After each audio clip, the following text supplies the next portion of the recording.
Hi, I'm Jennifer Ali Kern, author of the national award-winning book, The Drama-Free Way. Drama is all around us, and I'm here to talk you through why it happens and ways you can get through it. If drama were really an addiction, we would need a treatment plan for it. And the good news is we have one. In this video series, we're looking at all of the different components of drama and giving you the tools that you need to start thinking about it differently so you can respond more effectively. In this particular video, we want to go through the 7 main elements of if there were a treatment plan for drama addiction, what would they be? Now, before I get into that, one thing you probably don't know about me is that when I started my career, right after I finished my master's in psychology in 2005, my first job right out the gate was working at the Mayo Clinic in their tobacco cessation programs. So I worked on the tobacco quit line and in the nicotine dependence center. And so I was helping people with their addiction to nicotine. And I thought that tobacco addiction, smoking addiction was the hardest addiction to quit. There are a few reasons for that. And as far as substances go, it is. And then I discovered drama and I realized, wow, that's really the crux of it. That's really the biggest one that's hardest to quit. So let's go ahead and look at, if you saw the previous video about the addiction to drama, you saw how the chemical component of it works. Now let's go through the 7 different elements of what a treatment plan would look like. So if you want to really dive deep into this, you're going to want to join the Drama-Free Online Masterclass, but for now, we'll just look at the high level so you've got some nuggets to start working with in your own mind. So the first element of a drama addiction treatment plan is taking 100% responsibility. Recognizing that your experience of drama, it's all you. It's happening inside you, even if you're responding to something I call OPD, which is other people's drama. If it's hooking you into a negative, lower vibrational, lower energetic state, which you know you're in if you feel bad, then you're succumbing to the drama. You're getting hooked into it. And that's your responsibility. It's not the responsibility of the person out there, even who's evoking it. So that's the first step. Take 100% responsibility for your experience. The second part of a drama addiction treatment plan would be identifying your triggers. What are your particular triggers to drama? Everybody has triggers for everything in life. And the things that hook us into having a lower energetic negative response and reactive protective response, they're different for everybody. Something that impacts you may have no impact at all on your coworker or your boss or your sibling or your child because they're coming from a different standpoint. It doesn't hook them, but for you it does, and vice versa. So recognizing when you're the one who's able to stay grounded and centered and someone else is getting hooked into drama, recognizing that that's about them. There's something that's triggering them. So when you can start to identify what are your triggers to drama, you can start to respond preemptively and respond differently.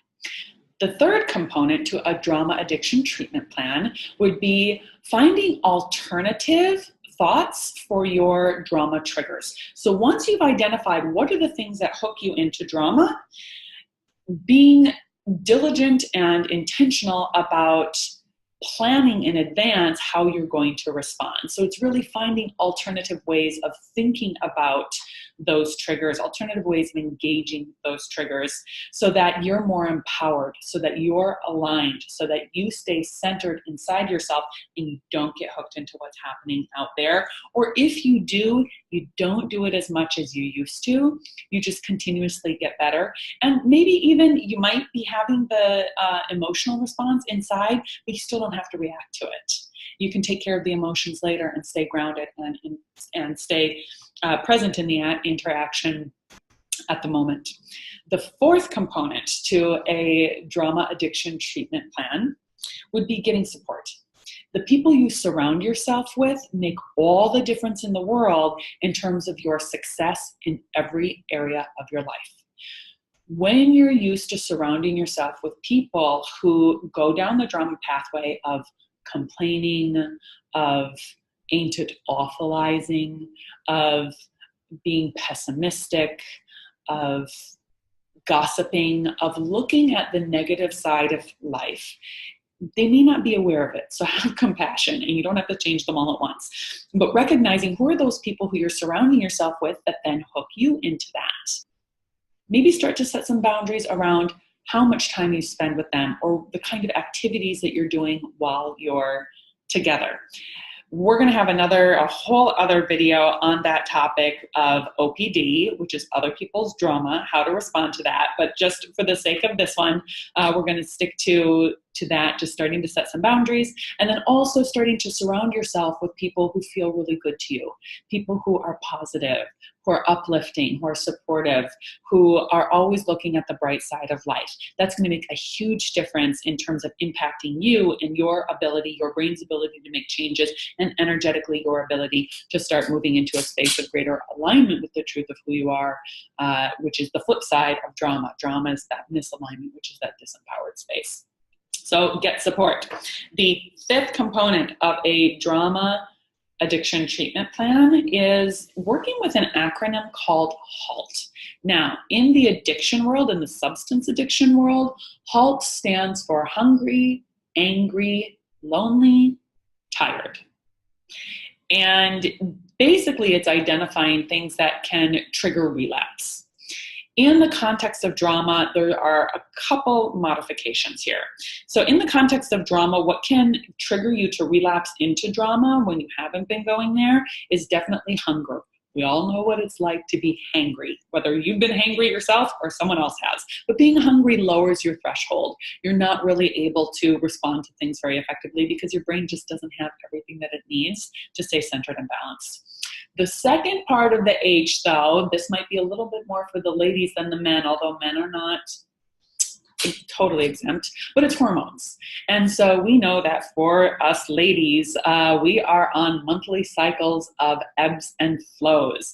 And so when you're having an ebb period of time, which is a time of contraction, a time of being more susceptible to being moody, being irritable, feeling down, that's fine. It's part of the cycles. It's part of how we're built as spiritual beings in our human experience to actually grow.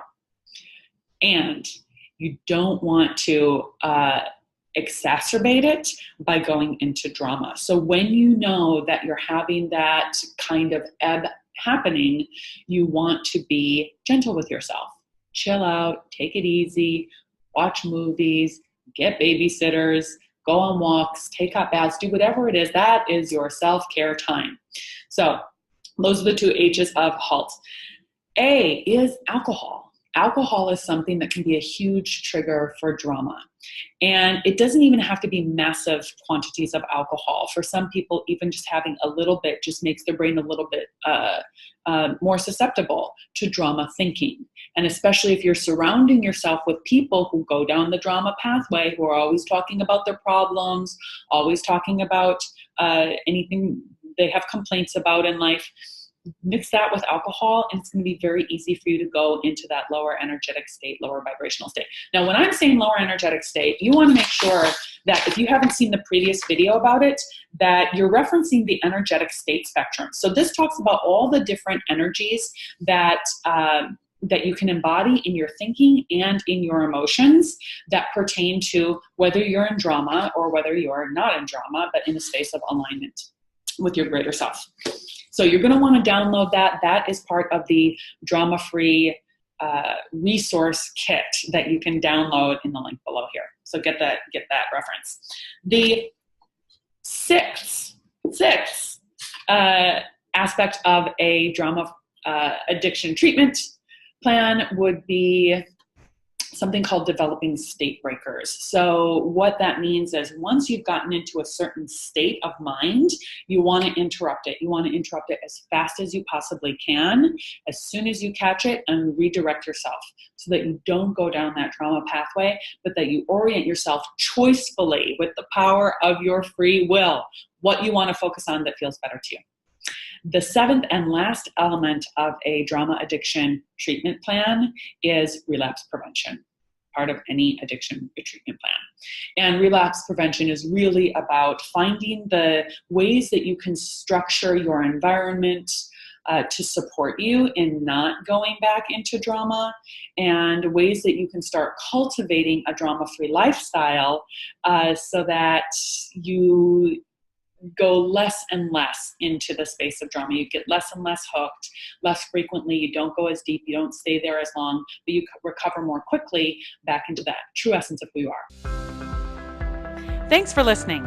Be sure to subscribe to this channel and click below to download your complimentary Drama-Free Way resource kit. Also, be sure to check out the details for my online masterclass where we'll dive deep so that you learn how to really rock your life the drama-free way.